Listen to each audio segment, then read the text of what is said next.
तो दोस्तों स्वागत है आपका आपके अपने चैनल ऋतिक की पाठशाला में। तो बेसिकली आज की वीडियो में हम बात करने वाले होंगे कि all capital goods are producer goods but all producer goods are not capital goods. यानी सभी पूंजीगत वस्तुएं उत्पादक वस्तुएं होती है बट सारी उत्पादक वस्तुएं पूंजीगत वस्तुएं नहीं होती। तो चलिए दोस्तों वीडियो को स्टार्ट करते हैं। तो सबसे पहले हम देखते हैं कि प्रोड्यूसर यानी उत्पादक वस्तु क्या होती है। इसे पिछली वीडियो में हमें जाना है डिटेल में कि उत्पादक वस्तुएं और पूंजीगत वस्तुएं यानी प्रोड्यूसर गुड्स और कैपिटल गुड्स होती क्या है। तो एक बार इनको शॉर्ट्स में देख लेते हैं कि बेसिकली इन्हें कहते क्या है।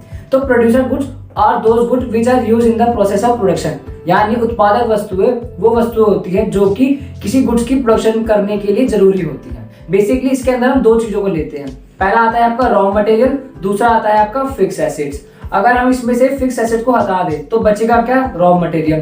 तो रॉ मटेरियल को हम ड्यूरेबल यूज गुड नहीं कहते हैं, इसको हम सिंगल यूज गुड कहते हैं क्योंकि ये एक बार प्रयोग होने पर समाप्त हो जाते हैं और इनका बार बार हम यूज नहीं कर सकते हैं।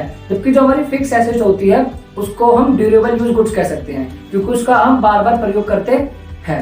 जबकि अगर हम कैपिटल गुड्स को देखें तो कैपिटल गुड्स के अंदर केवल हम फिक्स एसेट्स को ही लेते हैं, उसके अंदर केवल फिक्स एसेट्स आती है, रॉ मटेरियल को उसके अंदर हम इंक्लूड नहीं करते हैं। तो यही कारण है कि हमने कहा कि कैपिटल गुड्स, सारे कैपिटल गुड्स को हम प्रोड्यूसर गुड्स मानते हैं क्योंकि कैपिटल गुड्स के अंदर फिक्स एसेट आते हैं और प्रोड्यूसर गुड्स के अंदर भी फिक्स एसेट्स आती हैं। But all producer goods are not capital goods क्योंकि प्रोड्यूसर गुड्स के अंदर रॉ मटेरियल आता है जबकि कैपिटल गुड्स के अंदर हम रॉ मटेरियल को नहीं लेते हैं। यही कारण है कि हमने कहा है कि ऑल प्रोड्यूसर यानी सारी उत्पादक वस्तुएं पूंजीगत वस्तुएं नहीं होती है। तो आई होप आपको समझ आया होगा कि इस स्टेटमेंट का ट्रू क्यों कहा गया है कि all capital goods are producer but all producer are not capital. क्योंकि कैपिटल और प्रोड्यूसर के बीच का जो डिफरेंस होता है वो रॉ मटेरियल होता है और वो प्रोड्यूसर गुड्स के अंदर होता है, जिस कारण से कैपिटल और कैपिटल गुड्स प्रोड्यूसर गुड्स हो सकती हैं बट प्रोड्यूसर गुड्स सारी कैपिटल गुड्स नहीं होती है क्योंकि उसके अंदर रॉ मटेरियल भी आता है। तो आई होप आपको वीडियो पसंद आई। दोस्तों अगर वीडियो पसंद आई तो वीडियो को लाइक करें और चैनल पे नए हो तो चैनल को सब्सक्राइब करना ना भूलें।